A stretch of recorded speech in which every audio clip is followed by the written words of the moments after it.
it seems like you had many career paths in a short amount of time. Mm-hmm. You look quite young for the position that you are in as of right now. Mm-hmm. Where did you get the ambition to do all of these different things? Because you can't, if you compare this to a normal person, it would take them probably 10 years before they move on to a different career path. But you were to be able to do three things at the same time: Mm-hmm. being a teacher, being a lawyer, and now being what we Politician. would call a politician, exactly a mayor, equivalent to a mayor. Yeah. Where did you get the ambition from?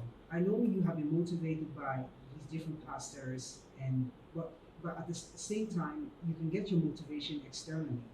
But where does the internal motivation or ambition come from? Okay, so I would say that one, I didn't attend. Excuse my language. I didn't attend a good school. Those times before you got admission, you need to get from 6 to 15, as in the aggregate 6 to 15, before you could get the school that you wanted. So I had friends who attended Suhum Secondary Technical School. It's a boys' school, and they told me if I could get like 12, between 6 and 12, I could get admission. So I struggled, but I couldn't make 12. I made 15. And God being so good, I was admitted, but there was no money. So that was my first rejection in life. And it pained me that, so because of this word called poverty, I lost the school I wanted to go. Then why don't I break the chain? So the motivation was to break the chain. So that was the first intrinsic motivation I had.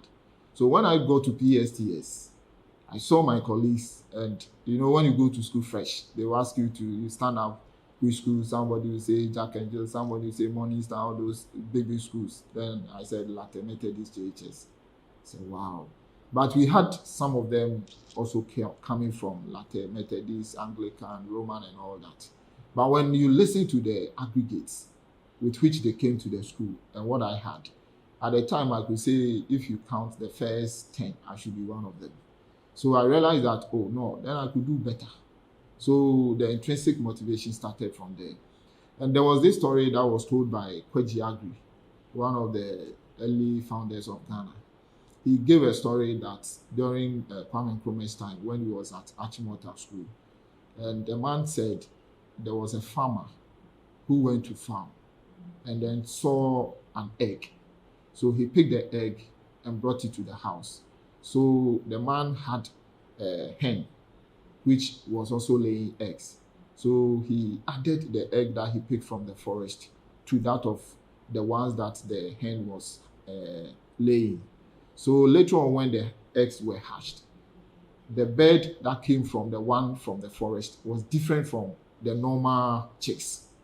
So as time went on, another farmer came to the house and pointed that bird and said, this bird is different from your birds. Where did you get it from? He said, I picked the egg from the forest. So this is an eagle, which is mixed up with the normal chicks. So the man did an experiment. So took the eagle and then pointed it to the direction of the sun. So for the first time, it flew the eagle. The eaglet. It couldn't fly. Second time, it couldn't fly. The third time, when the eaglet flew up, it didn't come back. So when that story was told in class, I realized that, okay, I could also be that eagle. So fine, I took it up on myself. I didn't tell anybody. But that was the morale I took from the story. That no, if it's not you, it could be me.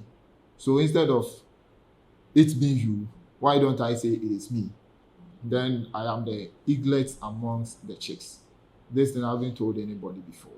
So I kept it to myself and said, okay, then there is a possibility of me making a difference in my own life. So I said, okay, fine. Then I'll try so many things. Initially, because there was no money at home and I had other siblings, the best option for me was to go to teacher training college. I'm not saying it's not good. I have never regretted being a teacher. So when I went to teacher training college in 1999 to 2002, the monies I had, I was sharing with my mom, some of them. So she would use some to also support my siblings. Then I also use some on myself. I buy books and all those things. So after the teacher training college, Then I said, well, I don't have to waste much time, because if you waste time, you rust. So after 2 years, I need to go to the university. And that's where I made application to Legon and I was admitted. So at Legon, I joined the TESCOM, that is the NPP branch of the students' wing, Tertiary Education Confederation of NPP. So in short, we call it TESCOM. So that introduced me to partisan politics. So I was part of Mensa Sabah for NPP group.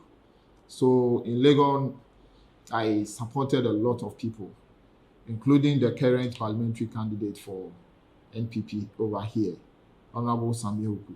He was then contesting for the SRC president at Legon. So I was then part of the team he had in Mensa Sabah. So we supported him throughout. So after that, I also contested for the SRC, but I lost. So after losing it, I said, no, I had to go up and do more. I stood for assembly member in Latte, and I won for 2 terms. So I served from 2006 to 2014, but I handed over in 2015. So I served in this same assembly as honorable assembly member. So in all that, I was trying to motivate myself. I look up to you, and then I take inspiration from you. And one of the books I like reading is the normal funeral brochure. I don't know whether you know that kind of book. The normal brochure. I have some on my desk here. So I'll show to you. So every time when my mom comes from funeral, I'll say, oh, I call my mom Sisi. I think you're talking about the obituaries. Obituaries, yeah. So when she comes from funeral, I say, Sisi, did you bring my book? He said, oh, here you are. Then she will give me. I read the biography, and then I read the tributes by children. Those are the two I read. The biography and then tributes by children. I want to know what people say about their parents, how the parents motivated them, and how the person also lived his life or her life. So these were the books I was reading. So if you go into my trunk right now, I have a chunk of them. Plenty of them. I think you're the first person who actually likes to read obituaries. That's very rare. Yeah, very, very.